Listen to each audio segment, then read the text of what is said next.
What's up, YouTube? It's the Console Samurai. And in my last video, I talked about Hitman and how it was going to be the next AAA episodic game coming from Square Enix, much like Final Fantasy VII Remake.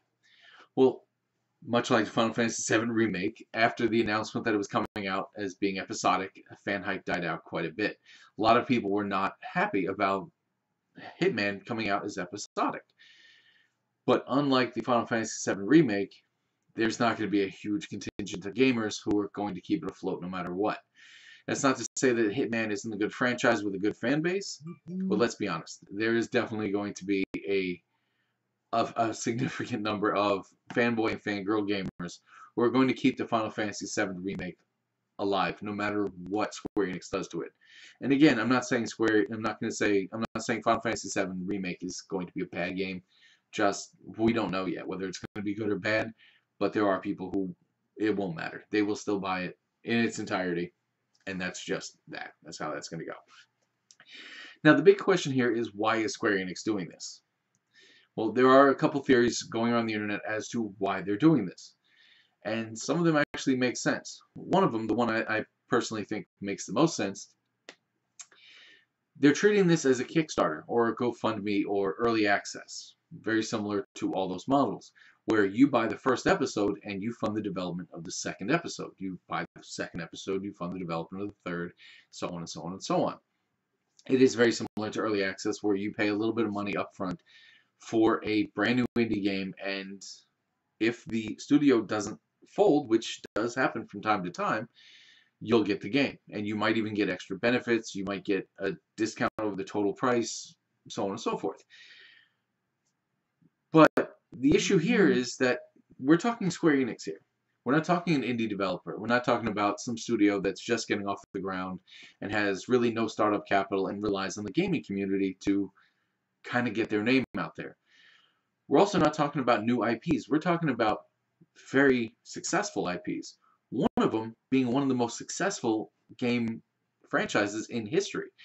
Final Fantasy VII prints money when it's done right. Some games like Final Fantasy XIII still sell quite a bit, but don't really sell as much as others.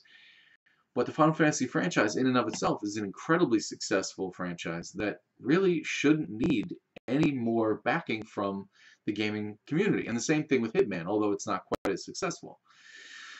So why? Why would Square Enix need us to help them along? Why do they need us to kickstart it, for lack of a better term? Well, one theory says that they didn't put enough money into either of these games. They didn't put enough in to do anything more than just get the projects off the ground. The theory states that at the end of last generation, the PS3 and Xbox 360 era,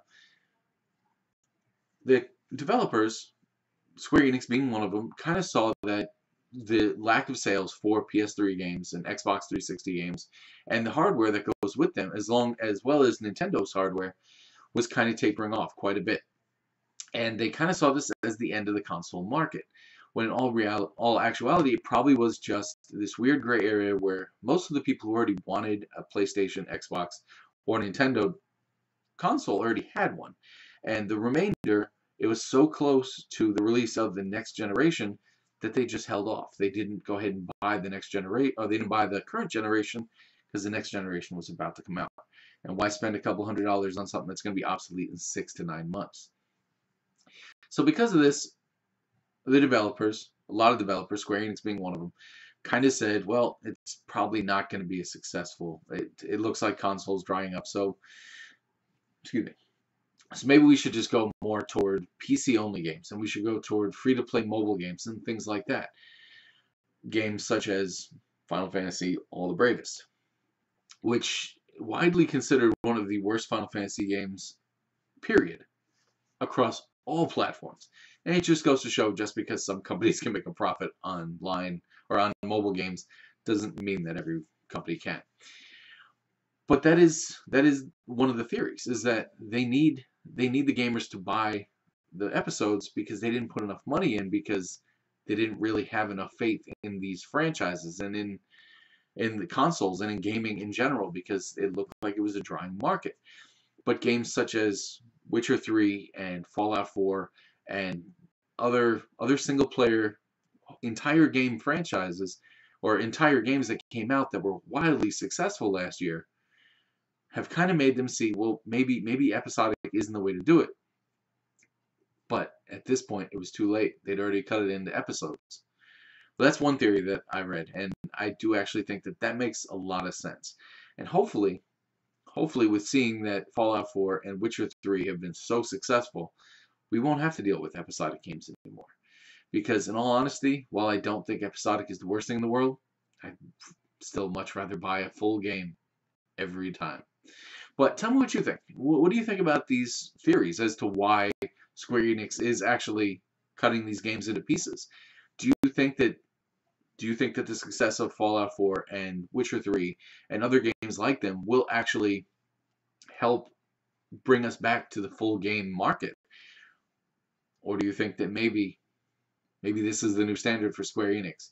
Either way, let me know what you think in the comments down below. Once again, I am the Console Samurai, and I'll see you around.